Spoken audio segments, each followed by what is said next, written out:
ஸ்ரீ குரு சரித்திரம் அத்தியாயம் 40. சித்தயோகி ஸ்ரீ குருவின் லீலைகளை மேலும் சொல்லலானார். கந்தர்வபுரத்திற்கு ஒரு நாள் யஜுர்வேத பிரிவு கார்க்கிய கோத்திரத்தை சேர்ந்த நரஹரி என்ற தொழுநோய் கொண்ட பிராமணர் வந்தார். அவருக்கு சுவாமிக்கு வணக்கம் தெரிவித்து, ஐயா, நான் முற்பிறவையில் எவ்வளவோ பாவங்கள் செய்ததினால் இப்பிறவையில் எனக்கு இந்த தொழுநோய் வந்தது. நான் வேதம் படித்தும் என்னை யாரும் சாப்பாட்டுக்கு கூப்பிடுவது இல்லை. என் முகம் பார்க்க கூட விரும்புவதில்லை. இந்த வியாதி போக நான் எத்தனையோ கோயில்களுக்கு சென்றேன். நதிகளில் நீராடினேன். புனித தலங்களை தரிசித்தேன். ஆனாலும் இந்த தொழுநோய் என்னை விடவில்லை. உங்களின் புகழை அறிந்து இந்த நோயை போக்கிக் கொள்ள இங்கு வந்தேன். உங்கள் அருளினால் எனக்கு இந்த நோய் போகவில்லை என்றால் இங்கே நான் உயிரை விட தீர்மானித்தேன் என்று சொன்னான். பக்தவத்சலனான ஸ்ரீகுரு அவனை கருணித்து, பிராமணரே, நீ முற்பிறவியில் செய்த பாவங்களினாலேயே உனக்கு இந்த நோய் வந்தது. அது போக உனக்கு நான் ஒரு வேலையை சொல்கிறேன். அப்படி செய்தால் இந்த நோய் போய் அழகான உடலை பெறுவாய் என்று சொல்லி, அந்த சமயத்தில் அந்த வழியை விறகுகளை தூக்கி சென்று கொண்டிருந்த ஒருவனை அழைத்து அவனிடம் இருந்த மிக காய்ந்த அத்தி மரத்தின் கொம்பு ஒன்றை இவனிடம் கொடுத்து, பிராமணரே, இந்த அத்தி மர அஸ்வந்தம்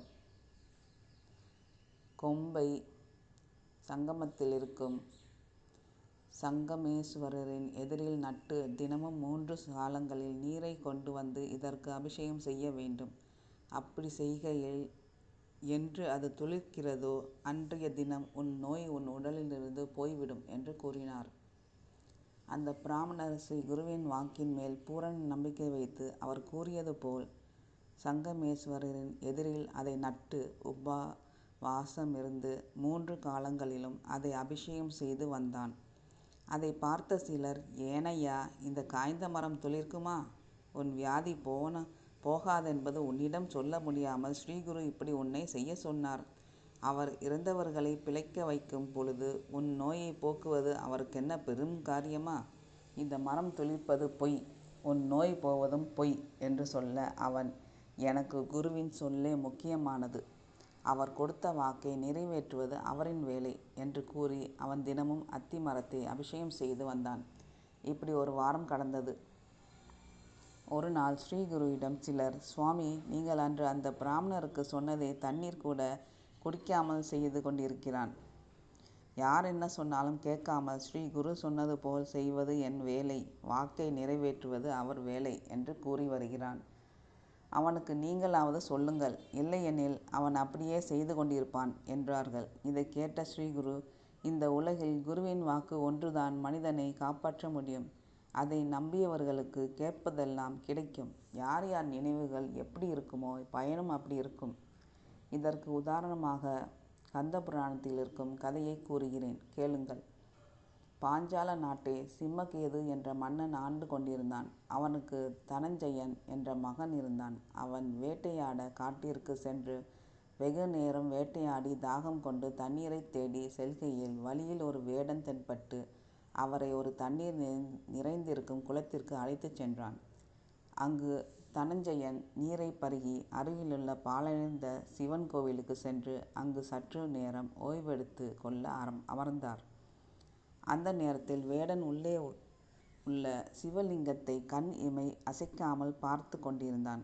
இதை பார்த்த தனஞ்சயன், ஏன் சிவலிங்கத்தை பார்த்து கொண்டிருக்கிறாய் என்று கேட்டான். அதற்கு வேடன், எனக்கு சிவலிங்கத்தை கொண்டு போய் பூஜை செய்ய ஆவலாக உள்ளது. ஆனால் காட்டுவாசியான எனக்கு சிவபூஜை எப்படி செய்ய வேண்டும் என்று தெரியவில்லை. உங்களை என் குருவாக போல் பாவிக்கிறேன். பூஜை செய்யும் விதத்தை சொன்னால் நான் அப்படியே செய்வேன் என்று சொன்னான். அப்படியானால் சிவலிங்கத்தை உன் வீட்டிற்கு கொண்டு போய் ஒரு இடத்தை சுத்தம் செய்து அங்கு வை. இந்த லிங்க ரூபத்தில் சாட்சாத் சிவபெருமான் உங்கள் வீட்டில் இருக்கிறார். தினமும் உன் மனைவியுடன் சிரத்தையாக பூஜை செய்.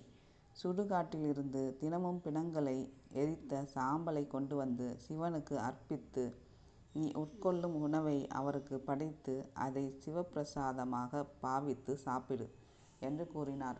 அதை கேட்ட அந்த வேடன் லிங்கத்தை வீட்டிற்கு கொண்டு போய் தனஞ்சயன் கூறியது போல் தினமும் செய்து கொண்டிருந்தான். ஒரு நாள் அவனுக்கு சுடுகாட்டில் சாம்பல் கிடைக்கவில்லை.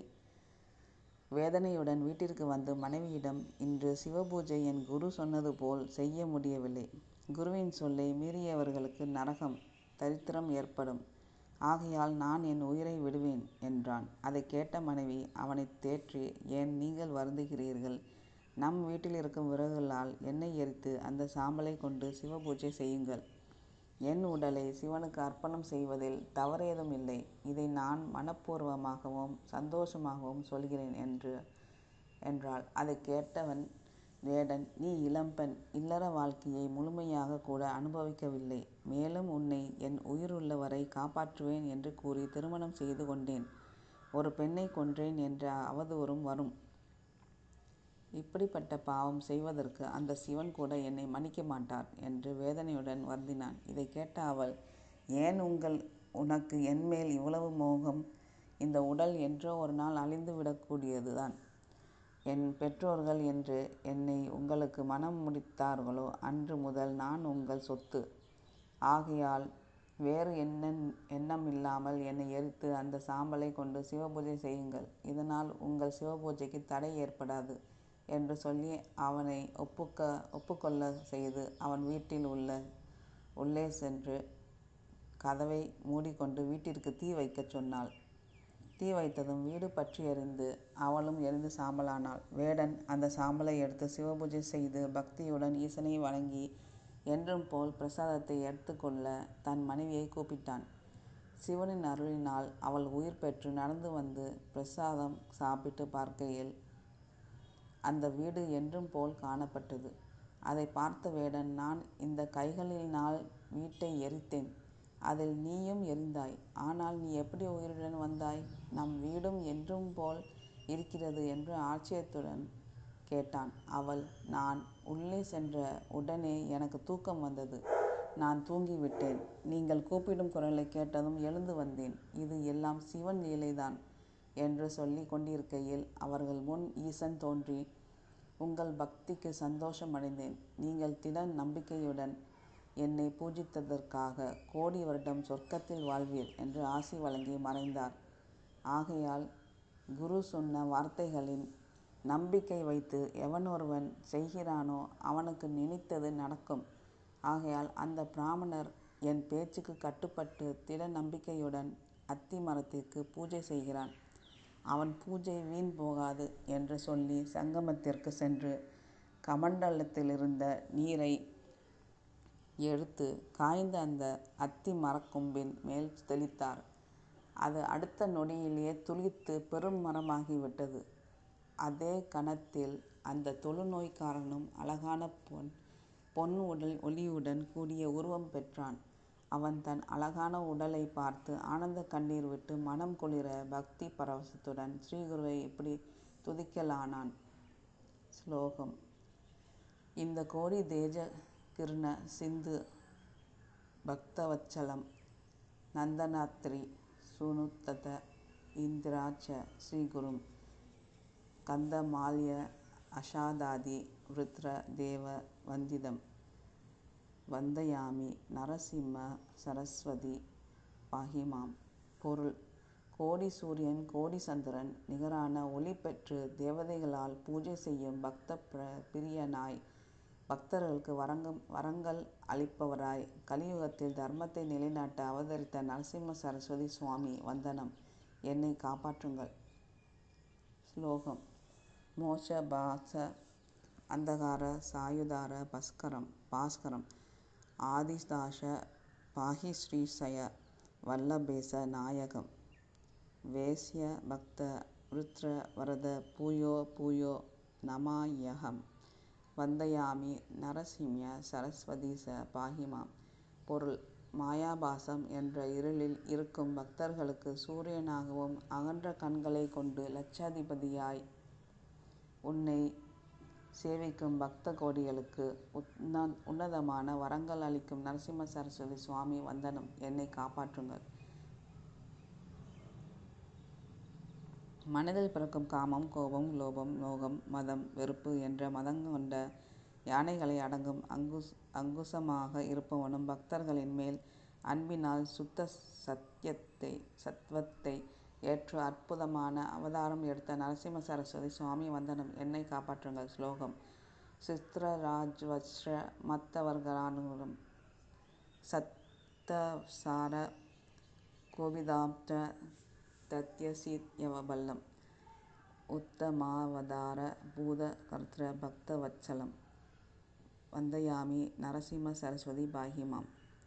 அடுத்த ஸ்லோகம் வியோம வாயுதேஜ அபபூமி கர்த்தவிவரம் காமத்ரோத மோகமித சோம சூரிய லோசனம் காமிதார்த்த தாப்ருத காமதேனு ஸ்ரீகுரும் வத்யாமி நரசிம்ம சரஸ்வதி பாஹிமாம். பொருள் ஐந்து பூதங்களில் உருவான உலகிற்கு கர்த்தாவாகி விருப்பு வெறுப்பு இல்லாத பக்தர்களுக்கு காமதேனுவாக அவர்களின் கோரிக்கைகளை தீர்த்து வைக்கும் சூரிய சந்திரனை இரு கண்களாய் கொண்ட ஓ குருமூர்த்தி நரசிம்ம சரஸ்வதி சுவாமி வந்தனம் என்னை காப்பாற்றுங்கள்.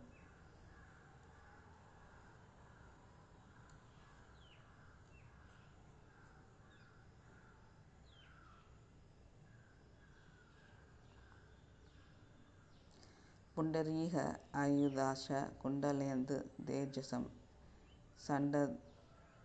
சண்டதுரித கண்டனர்த்த தண்டராதி ஸ்ரீகுரும் மண்டலிக மௌலி மார்த்தாண்ட பாலிதானனம் வந்தயாமி நரசிம்ம சரஸ்வதி பாஹ்யமாம். பொருள் தாமரை போல் அழகான கண்களை கொண்டு சந்திரன் போல் ஒளி கொண்ட முகம் உடையவனே, பக்தர்களின் இல்லல்களை போக்க வேண்டுமென்ற எண்ணத்தில் தண்டத்தை ஏந்தியவனே, கமண்டலத்தை கையில் ஏந்தி யோகியாக இருக்கும் ஓ ஸ்ரீகுரு நரசிம்ம சரஸ்வதி சுவாமி வந்தனம் என்னை காப்பாற்றுங்கள். வேதசாஸ்திர ஸ்துய பாதமாகி மூர்த்தி ஸ்ரீகுரும் நாதபிந்து கலாதித கல்பாத சேவ்யயம் சேவ்ய பக்த விருத்ர வரத பூயோ பூயோ நமாம்யவாம் வந்தயாமி நரசிம்ம சரஸ்வதி பாஹிமாம். பொருள் வேத சாஸ்திரங்களால் போற்றப்படும் தாமரை பாதங்கள் உடையவனாய் நாதபிந்து கலைகள் இருந்தும் அவைகளுக்கு அப்பாற்பட்டவனாய் மூன்று விதமான தொல்லைகளினால் அவதிப்பட்டு கொண்டு உன்னை சேவிக்கும் பக்தர்களுக்கு கல்ப விருட்சமாய் விளங்கும் நரசிம்ம சரஸ்வதி சுவாமி வந்தனம் என்னை காப்பாற்றுங்கள். ஞானம் பெற நினைத்து உன்னை வேண்டியவர்களுக்கு அஷ்ட யோகம் 8 விதமான யோகங்கள் சித்திகளை வழங்குபவனே, பலவிதமான இன்னல்களை அவதிப்பட்டு உன்னை வேண்டிய பக்தர்களுக்கு எல்லா நன்மைகளையும் வழங்கி கொண்டு 5 நதிகளின் சங்கமமான கிருஷ்ணா நதிக்கரையில் வசிக்கும் ஓ நரசிம்ம சரஸ்வதி வந்தனம் என்னை காப்பாற்றுங்கள். எவனொருவன் எப்பொழுதும் இந்த நரசிம்ம சரஸ்வதி அஷ்டகத்தை எவனொருவன் படிப்பானோ அவனுக்கு ஞானமும் நீண்ட ஆயுளும் ஆரோக்கியமும் எல்லா செல்வங்களும் 4 விதமான புருஷார்த்தங்கள் பெற்று சம்சாரம் என்ற கடலை தாண்டுவதற்கு ஏதுவாக இருக்கும். நரஹரி என்ற அந்த பிராமணர் இப்படி குருமூர்த்தியை போற்றி பக்தியுடன் வணங்கினான். ஸ்ரீகுரு அவனின் திடமான பக்திக்கு உவந்து அவன் தலையில் தன் வலது கையை வைத்து ஞானஸ்ரீயாக ஆசி வழங்கினார். காய்ந்த அத்திக்கொம்பு துளிர்த்தது மரமானதையும் பிராமணரின் தொழுநோய் போன அதிசயத்தையும் பார்த்த அங்கு கூடியவர்கள் குருவின் புகழைப் போற்றி வணங்கினார்கள். பின் ஸ்ரீகுரு அந்த பிராமணருடன் சீடர்களுடன் அங்கு கூடியவர்களுக்கு நதிக்கரையிலிருந்து மடத்திற்கு சென்றார். நரஹரி சந்தோஷத்துடன் ஊரில் இருக்கும் எல்லா பிராமணர்களுக்கும் குடும்ப சமேதமாய் அன்னதானம் செய்தான். அப்பொழுது ஸ்ரீகுரு நரஹரியை கூப்பிட்டு, உன் பக்திக்கு நான் மிக சந்தோஷம் அடைந்தேன். நீ எல்லா வல்லமையும் பெற்று பண்டிதனாய் சகல